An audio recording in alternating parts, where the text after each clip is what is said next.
Hello, hello. Welcome back to How to Learn a Language, the podcast that teaches you how to learn a language, very much in the name. And my name is Lindsay. I'm your host for this show and for this episode. And this time we are going to be talking about how to learn multiple languages at once without sacrificing one for the other, because it can be done. Kind of think it should be done, and I have a little something new to share with you to help on that front. If it's something that you've kind of struggled with or something that you've maybe wanted to do but put off, I have a little something. That's something, I'll tell you about it now and then we'll talk about it again at the end. It's called Dabbler's Den. So if you have been listening for a while, you'll know that I'm a big fan of not only learning multiple languages, but also dabbling, right? And just having that freedom to explore and to play and discover new languages without that pressure of taking them to some level of fluency, right? And that's what Dabbler's Den is all about. This is a free opportunity every single month to learn a new language with me. We're going to have 1 hour live where we'll be checking in and we'll be using different techniques each time to explore a brand new language. So even if the language that month isn't necessarily a language that you're thinking, oh yeah, on my radar, I've been thinking about it, it will still be beneficial to you because there's going to be a new way of learning that you'll learn. And honestly, every single time that I have learned a new language or even just dabbled with something for like an hour or a weekend, it doesn't even matter how long, there's always been something that I've learned from that experience and been able to then apply to the languages that I'm more focused on. So there is just huge benefits, and it's a way just to have a little bit of community, a chance to check in, to get to know each other a little bit better. So I'm really, really looking forward to this. It's happening live on Friday, the 12th of January at 2 p.m. UK time. That's the first session. I'm thinking that each month, the day, the time might kind of change. But if you're signed up once, you're signed up for all the Dabbler's Den sessions every single month. So even if you know you can't make it on Friday, sign up now. You'll be able to get all of the updates for upcoming sessions as well. So highly recommend that you go and do that. You can do so at lindsaydoeslanguages.com/Dabbler's Den.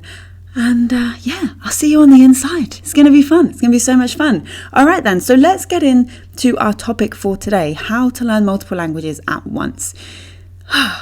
I love talking about this, but there's always like a kind of starting point. There's a lot of myths about multiple languages, and we need to clear those up before we can dig into the kind of how-to side of things, right? So we'll work on that.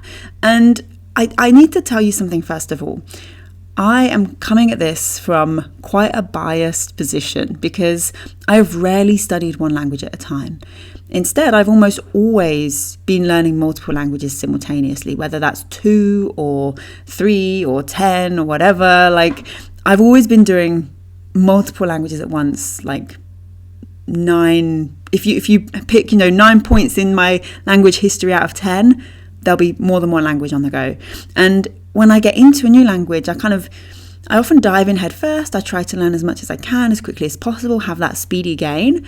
And it's kind of like eating just one chocolate from the box. You start with one and you think, okay, yeah, it's good. But then there's something about it that can make it quite hard to not keep going, right? So that means that I then want to keep going with something when there's already something on the go. How do you manage? How do you balance all of that? It can be tricky, but it really doesn't have to be. It can be something that just feels seamless. And, it doesn't mean necessarily that it needs to be double the work. If it's double the languages, that's not true at all. So we'll clear up the myths first of all before we get into it. So myth number 1 then, it's best to focus on one language at a time. So there's this idea that having multiple languages in your head at once will confuse you. But I know people who are fluent in 5 or 6 languages or more, and they manage just fine. It's all good. If you are learning closer related languages, so something, let's say, like Spanish and Italian, there may be some similar vocab. But if you mix things up there, it really doesn't matter because oftentimes you can still be understood, right? And the things where you're not understood, they're the bits that you sort of like creates a little marker, a little red flag, a little highlight in your brain of like, oh, that's one that's different, so gradually you won't mix things up as much. And the fact is, you can usually tell when you've got two languages mixed up. And also, if you do get them wrong, no one's going to die. Like, it's not really a big deal unless, I don't know, you're like a lawyer on a bilingual court case. I don't know. You know what I mean? Most of the time, it's all good. It's really not that big of a deal when you mix things up. And so it's not necessarily best just to focus on one language at a time, because if you do choose to do that, when do you add in another? Because you never finish learning a language. That end goal that we set out with, of whether it's, become fluent in Spanish or, be able to speak German effortlessly, whatever that end goal is, that only ever seems to get further away. If you haven't got milestones, and kind of goals along the way towards that just feels further away, because your estimation of what that means, your interpretation of that goal changes as you get better. And so you never finish learning a language. You're never going to be at that point where you feel like, yeah, I'm done. I'm finished with Spanish. It's now time to bring in the German. Like, it's just not a thing that really happens as much as you would imagine. And so there's no perfect moment to add in another language, because you're never finished. So you get stuck thinking you need to be fluent before adding another, but you never reach that level that feels like fluent. So it's all good. It's not necessarily just best to focus on one at a time. They can actually help and support you. Myth number 2, and this is quite related to it. If you learn multiple languages, you'll never be fluent. So this is based on the idea that if you want to become really proficient in a language, you need to dedicate your life to it. But this isn't true. When learning languages, I tend to have 1, maybe 2 that are kind of my core focus. And these are the priority. These are the ones that I study first in a day. And by giving them more focus and more priority, you're allowing them some space to grow and improve, because it becomes more of a regular thing. And you can still work on your other languages at a slower pace. So you could have achieved a reasonable level that you feel is like, yeah, okay, I'm good here. I'm happy with this. And, this is the other thing when we talk about kind of fluency and proficiency and mastery in these words, and we get tangled up in the meanings of them all, because we think that that's the end goal. We think that therefore means perfect, right? And in many situations, that's not the level that you actually need. So you get to a point where you can survive in most situations, and that feels good enough, and you're satisfied with that. You feel like you're fluent enough there. And so you're able to then think, right, okay, that can be kind of ticking over in the background at a slower pace, because I've already reached a level I'm happy with right now, but I don't want to lose that by just going, woof, done. I'm going to abandon it while I do this other one, The trick is here not to be comparing yourself, whether that's with native speakers, whether that's with learners further down the line. When you start comparing yourself with others, there's just, they say comparison is the thief of joy, and it is so true. What you need to be doing here is comparing your current self with your past self. And, we have, like in Language Life, we have so many elements of the program that are designed to help with this, right? So things like the weekly wins with the monthly feedback, a lot of those human support elements from me, that direct feedback from me, is there and designed to give you those opportunities to be comparing your current self with your past self. As you submit your speaking and writing prompts, as you do that on a regular basis, you're giving yourself this kind of fluency evidence, right? That is then something you can look back on and go, ooh, yeah, I have got better. And so that is the best way to see your own improvement in a language, not to be looking at someone else, right? Eyes on your own paper. Don't worry about anyone else. This is you. This is your language journey and your experience. Okay, myth number 3. And this is the one that really gets me, right? It's better to be really fluent in one language than conversational in lots. And maybe you're thinking, okay, you've talked about Dabbler's Den, you've talked about how much you love learning multiple languages, Lindsay, right? Here we go. You're going to say it's the other way around. No, I'm not going to say that it's better the other way around either, because there is no better or worse. There's just different for different people and different situations, depending on your wants and your needs. It's all going to be such a personal thing. There is no one right way to go about language learning. So sure, right? If you use one additional language for work, or you study through it, or you live surrounded by it, then it makes sense to aim for, a high proficiency in that one language if it's something that has these impacts on your life, right? But that doesn't mean that there's only disadvantages to knowing many languages at lower levels.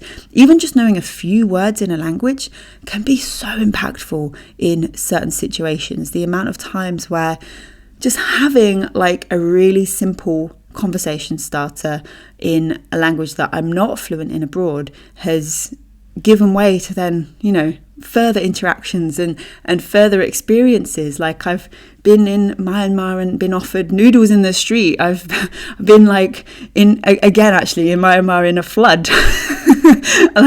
And the tour that I'd been on that day, I didn't even realize, but the tour leader lived next door. And as I'm walking down to go to the market, she says, "Oh, hi, where are you going?"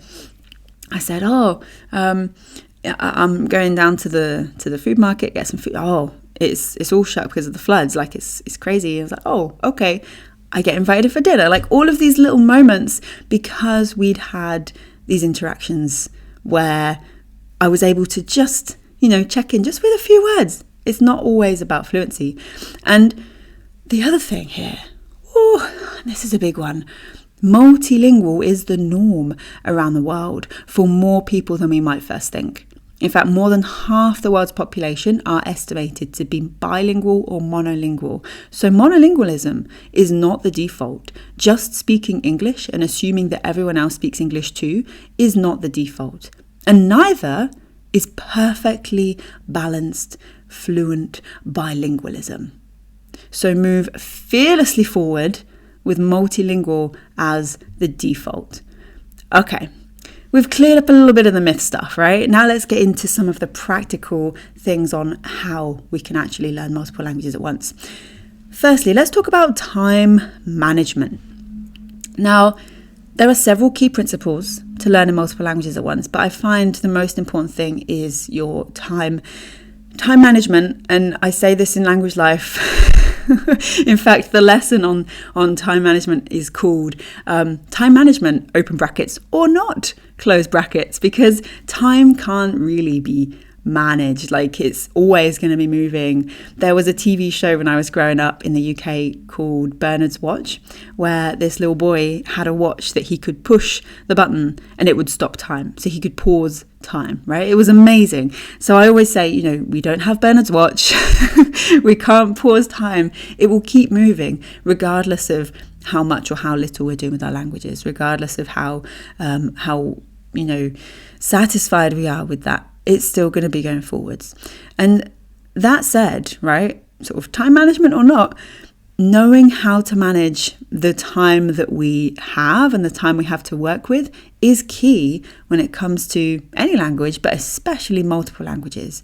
So you don't need to have every single minute of the day earmarked for this language and then for that language. But if you can develop your skills of actively using your time well, then you'll be giving yourself a big advantage when it comes to learning multiple languages at once successfully.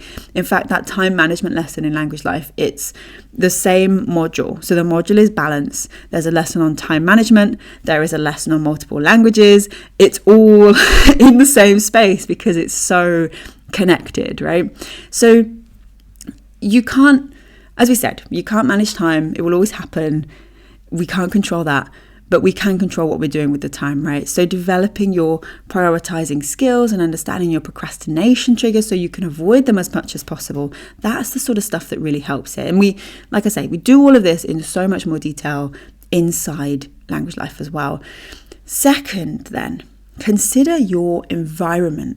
So where you choose to do your learning can have a big impact on how effectively you learn. And sometimes we have little control over this. For example, if you're learning kind of on the go in an airport, a train station, in the car, or if you are in the midst of moving house and there's no desk space or quiet study corner available to you, then it's, that control is temporarily out of your hands, right? But we can still learn in any environment, because not all learning we do will always be the most effective. And that is okay. Everything counts. There is this pressure, right, to put off learning languages until you have the, by the way, non-existent, perfect learning environment, until you are in that perfect scenario. But no, instead of doing that, start now with where you are, with what you have. Just take those first steps, because it's not always about it being the best and the most effective. It's about showing up and putting in the effort and doing the reps, we can say, right? For example, over kind of the last sort of bit of December, I always like to think ahead when it comes to New Year and what I want to do and all of that stuff. And I was thinking about languages, and I came across, I've heard of it before, right? The app Todoist. And I'm always experimenting with stuff like this, but this one, so far, this feels good. It feels exactly like what I need for my languages. So I spent a little bit of time kind of organizing, thinking, okay, what languages do I want to focus on? What do I want going on in the background? What do I want to do for each of them?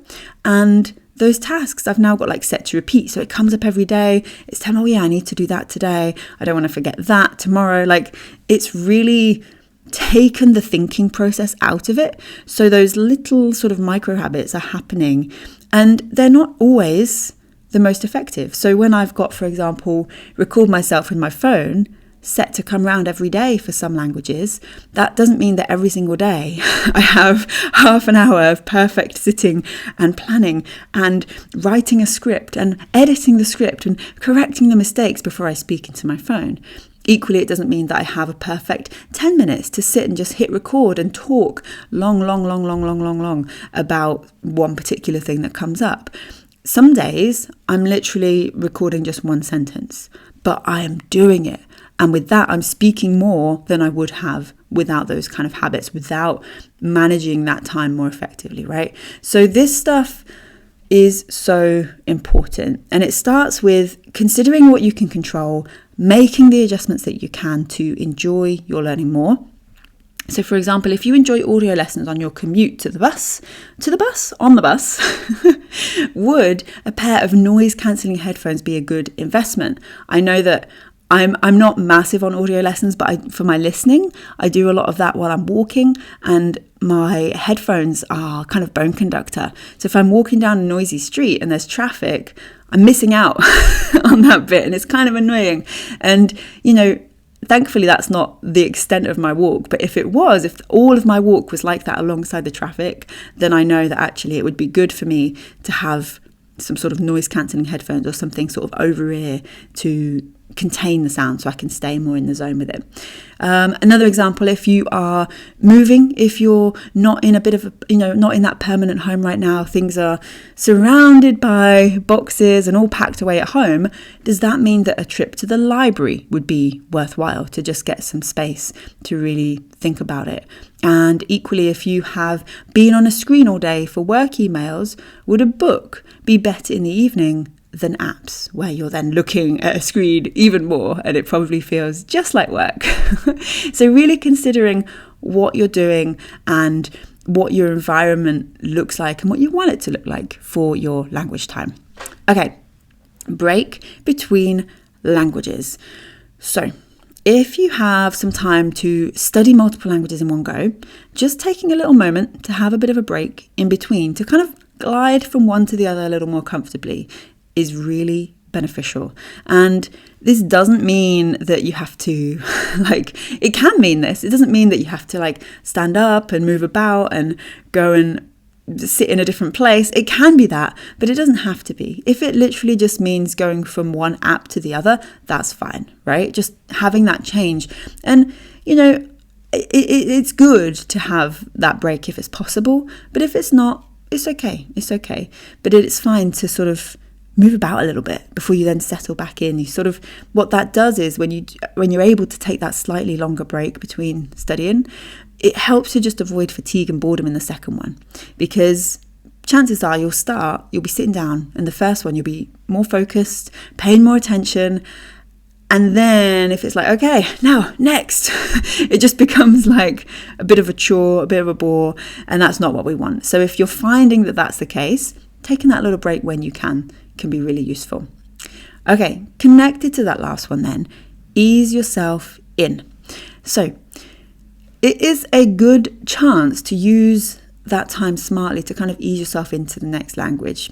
Let's say, for example, that you have an hour. You could have 25 minutes with one language, doing some focused study time. Then you take that 5-minute break, and while you are waiting for the kettle to boil, or you are kind of walking about just having a bit of a stretch, you are maybe listening to some music or some talk radio. Radio Garden is great for this. The SBS audio is really good for this. Even like a memorize or a drop session could be that bridge that you have. Maybe even talking out loud to yourself or repeating what you hear on the break too. And by the way, this is all in the second language, right? We're not just extending that first one. This is going into the second. So you can study multiple languages in the same place, but kind of intentionally breaking things up and easing yourself in and out is really, really useful. Okay, so laddering, learning one through another. So perhaps you are not studying multiple languages actively at the same level, but instead you've got one or two that you don't want to lose completely while you learn a new one. In this case, you could learn one language through another. So for example, if you know Spanish pretty well and you want to learn Catalan, you can use Spanish as your base language to find resources in when you're learning Catalan, right? And this also has the advantage of potentially opening up new resources to you as well. So, for example, when I was learning Guarani, there wasn't masses available via English, but when I was looking for resources taught through Spanish, suddenly that opened up a whole host of stuff, including like a Duolingo course, right? Like, isn't that like the language holy grail, right? So it's really about sort of thinking where you might find different resources, how you could incorporate your sort of previous languages into that, if at all, if you want to as well. This by no means is an obligation. But yeah, like I've noticed as well that my current teacher teaches both Russian and Turkish. I managed to find one person to teach me both. And when I said, he said, I've got like a course in Turkish taught through Russian. And I was like, perfect, let's go. That's what we need. And so that's what we're going to be using for a bit of it, right? So it doesn't always have to be. And my Russian, by the way, is nowhere near the level of my Spanish. But using it to bring in another language, to learn more Turkish, is going to be a useful tool to see these patterns that maybe I hadn't quite got before, that hadn't been explained to me in the clearest way. You know what I mean? And so it has a lot of potential advantages. So this is a great tool when you are at a reasonable level in that first additional language or better. And you might even learn some new words too in that first language. So I learned a lot in Spanish from learning Guarani through it. Loads of words that were kind of regional and stuff like this. So yeah, highly recommend. Okay, next, mix up resources. So it's not one becoming the fun language and the other the dull one. So there is a bit of a risk when you're learning multiple languages that one language ends up becoming the fun one and the other the boring one. And this can happen when you're actively learning a new one and the older language, or even a new one that you're learning much more casually, ends up only being the fun and the easy activities, which kind of then leaves the poor old new language stuck with grammar drills and vocab lists, and because that's the one that you're focusing on, so you're doing those more sort of study intensive activities, and you don't then have room for the sort of lighter, more fun, more easy stuff. First of all successful language learning should be 3 things. We can call them the 3 Fs: functional, fun, and flexible, right? Functional, fun, and flexible. It could be working really well. It could be functional, right?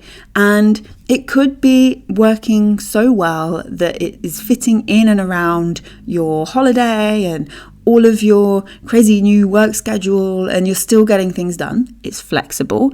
But if it's not fun, it's not going to stick around long, right? The motivation is going to dip. It isn't going to work. And equally, it could be working, it could be functional, and it could be fun, and you're enjoying yourself and you've got the right activities. But is it flexible? No. You go on holiday, you skip a day, and poof, the whole thing falls apart. So really what we're looking for is all three, something that hits all three of those elements, those factors. Oh, factor begins with an F as well, right? The 3 F factors, the F factors, there we go.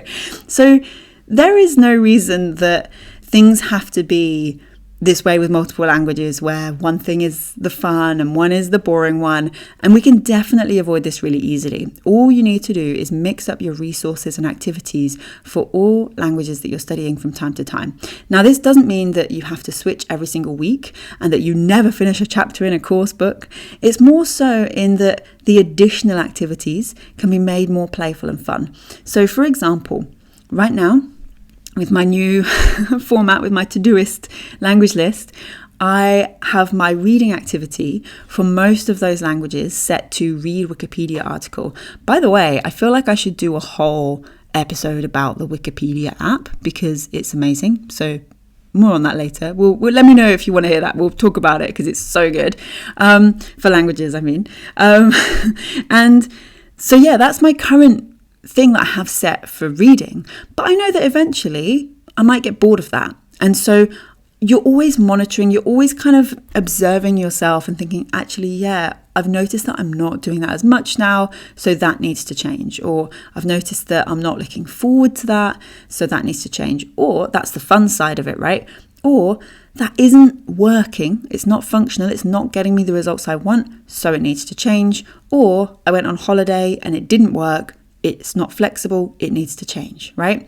That's the kind of monitoring that you want to be doing so that you're mixing up activities and keeping it fresh. And the 3 F factors, flexible, functional, and fun for all your languages. Okay, next up, set your balance. So when learning multiple languages at once, the balance will always be different for everyone. And like I said, balance the multiple languages, they go hand in hand. It's why the multiple language lesson in Language Life is in the balance module, right? You'll want to start by considering how much progress that you want to make in each language and how much time you can and want to devote to each language too. So if this balance is kind of near a 50-50, that's cool, that's fine, right? If it's 90-10, that works too. And if it's 40-40-20 and not 33.3 times 3, that's also fine. Whatever your balance looks like of how you'll spend your time on multiple languages is good. The important thing is that you recognize your progress will likely be slower when you learn multiple languages, especially if the balance is uneven. And that's okay. All that needs to happen here is that you need to acknowledge and recognize that and be happy with that. And if you're not happy with that, then we need a more even balance to be working with. Because once you've acknowledged this, you are golden and it's all good and you can keep going. But if you're not happy with that, then it will need to be evened out a little bit more. Okay, acknowledge language differences and similarities. So not all languages are the same, of course. That is one of the big joys of the world, but there's always some associations to be made. I have found things that remind me of something in the other language in comparisons and combinations as unusual and unexpected as Grammy and Turkish, Russian and Dutch, and Japanese and German. And even just recently, I thought, yeah, I've been to Turkey now, I probably don't need Turkish. And then I kind of looked at those first Hindi words and saw the word for city and thought, oh, it's like Turkish. And so I'm like, yeah, okay, I need to keep a toe in that Turkish water because there's this unexpected connection that's emerged. So there is always some connection to be found, and it can go way beyond similar vocab too. So noticing and acknowledging the language differences and similarities that you find, perhaps even noting them in one place, Really, really helpful. And don't be afraid. We kind of touched on this in the beginning when we talked about the myths, but don't be afraid of mixing your languages. When we try and keep languages individually boxed up separately, we are actively denying that natural formation of these connections, all of which can help us remember more in more languages down the line. I used to think that when I was learning a language, it was going into its own box in my brain. And it was like the French box kept closed, separate to the Spanish box, which stayed closed until I needed it. And, and that is wrong. That's not actually how it works. I've done a lot of learning on this. I did my whole master's in applied linguistics, so I know how this all works now. And that's not it, right? The way that this works is that what we're doing when we're learning any word in any language is we are building our whole linguistic repertoire, right? And those connections, if we try to avoid, what we're doing is we're actually resisting something that could help us remember, right? So let it happen. It's all good. Getting a word wrong in one language for another, it's not a sign of weakness or being bad at a language. It's actually a sign of being pretty badass because you know multiple languages. So embrace that because it's amazing. And if you want more of that, because we have come to the end now, it's the full list. This is a longer than usual episode, so I hope that you've enjoyed this one. And yeah, if you want more of that, if you want more of those connections to be forming, then I highly recommend that you join us for Dabbler's Den. This is a brand new monthly live session. This is your chance to learn a new language every single month, live with me in just 1 hour. We are going to dig into a new language every month. Our language for January is Hindi. It's happening on Friday, the 12th of January at 2 p.m. UK time. And if you sign up once for Dabbler's Den, you are signed up for all future Dabbler's Dens. So you never need to worry about missing one or anything like that. You'll get the updates for all of them. And yeah, I think you're going to love it. It's going to be so much fun. We did a session of this at Grace and Space, which is the virtual retreat I host more or less annually. We did this last year and such good feedback. I really enjoyed it. Everyone else really enjoyed it. So I'm like, yeah, we need to do this more regularly. Like I say, if you can't join live, still sign up so you get those updates. If you do want the replays for Dabbler's Dens sessions will be uploaded exclusively inside Language Life, where you'll have this growing archive of language discovery just waiting for you. So you can sign up now, lindsaydoeslanguages.com/Dabbler's Den. The link is in the show notes as well. And that is it for this episode. Have a wonderful rest of your day. If you've enjoyed this episode, I would really appreciate it. And I always forget to do this necessary podcast checklist item. I always forget to do this bit, but if you enjoy this show, then please do rate, please do review, subscribe, share with a friend. All of that stuff really helps us to get found and discovered by more people who this is relevant for, right? And I would really appreciate that. All right, thank you, and I will speak to you very soon. Bye.